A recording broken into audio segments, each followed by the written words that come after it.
എല്ലാവർക്കും മറ്റൊരു പുതിയ വീഡിയോയിലേക്ക് സ്വാഗതം. It's me Akhil Satish and welcome to Akhil Satish world. ഒരുപാട് വിദ്യാർത്ഥികൾ ചോദിക്കുന്നുണ്ട്, ഓപ്ഷൻ രജിസ്ട്രേഷൻ ചെയ്യുന്നതോടൊപ്പം തന്നെ ഇതിന്റെ കേസുമായി ബന്ധപ്പെട്ട ഏറ്റവും പുതിയ വിവരങ്ങളുണ്ടോ, അപ്ഡേറ്റ് ചെയ്യുക. ഞാൻ ഉറപ്പു തരികയാണ്, എല്ലാവിധ അപ്ഡേറ്റുകളും നിങ്ങളുടെ മുന്നിലേക്ക് കൃത്യമായി എത്തും. ആദ്യമായിട്ടാണ് കാണുന്നതെങ്കിൽ ഈ ചാനൽ ഒന്ന് സബ്സ്ക്രൈബ് ചെയ്ത് വെച്ചോളൂ.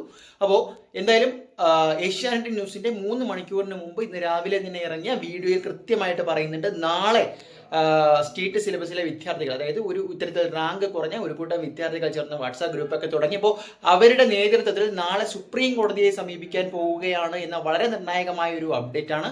നിലവിൽ ഈ ഒരു ഹൈക്കോടതിയുടെ ഇടപെടൽ വന്നു, റാങ്ക് റദ്ദാക്കി, പിന്നീട് റീപബ്ലിഷ് ചെയ്തു. സർക്കാർ വ്യക്തമാക്കിയിട്ടുണ്ട്, ഇനി ഞങ്ങൾ ഇതിൽ ഒരു ഇടപെടൽ നടത്തില്ല, കോടതിയെ സമീപിക്കില്ല. ഈ ഒരു പശ്ചാത്തലത്തിൽ എന്തായാലും ഈ പോകുന്ന വിദ്യാർത്ഥികൾ തന്നെ സർക്കാരിനോട് ആവശ്യപ്പെട്ടിട്ടുള്ളത് ഇതിന് സർക്കാരിന്റെ ഭാഗത്ത് നിന്ന് ഒരു പിന്തുണ വേണം എന്നുള്ളതാണ്. കാരണം ഒരു കൂട്ടം വിദ്യാർത്ഥികളാണ് ഇപ്പോൾ സമീപിക്കാൻ പോകുന്നത് എന്നാണ് ഏഷ്യാനെറ്റ് ന്യൂസ് വ്യക്തമാക്കിയിരിക്കുന്നത്.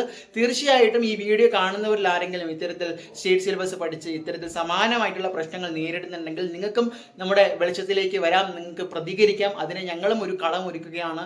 നിങ്ങൾക്ക് അത്തരത്തിലുള്ള വീഡിയോകൾ ഷൂട്ട് ചെയ്ത് ഞങ്ങളുടെ ഇൻസ്റ്റാഗ്രാമിൽ അയച്ചു തന്നാൽ ഞങ്ങളും അത് പബ്ലിഷ് ചെയ്യും, മറ്റുള്ളവരിലേക്ക് എത്തിക്കാൻ ശ്രമിക്കും. എന്തായാലും ഇതൊരു പോരാട്ടം തന്നെയാണ്, വിദ്യാർത്ഥികളുടെ അർഹമായിട്ടുള്ള ആവശ്യമാണ്.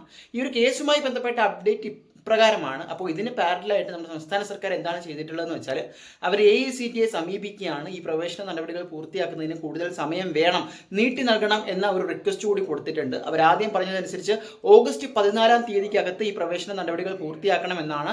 നിലവിലെ സാഹചര്യത്തിൽ അത് സാധ്യമാകുമോ എന്ന ഒരു കാര്യം മുൻനിർത്തിക്കൊണ്ടാണ് സംസ്ഥാന സർക്കാർ ഇത് നീട്ടി നൽകണമെന്ന് അപേക്ഷിച്ചുകൊണ്ട് AICTEയെയും സമീപിക്കുന്നത്. അപ്പോൾ ഈ കേസിന്റെ അപ്ഡേറ്റുകൾ നമുക്ക് നാളെയും മറ്റന്നാളും ആയിട്ടൊക്കെ അറിയാൻ സാധിക്കും.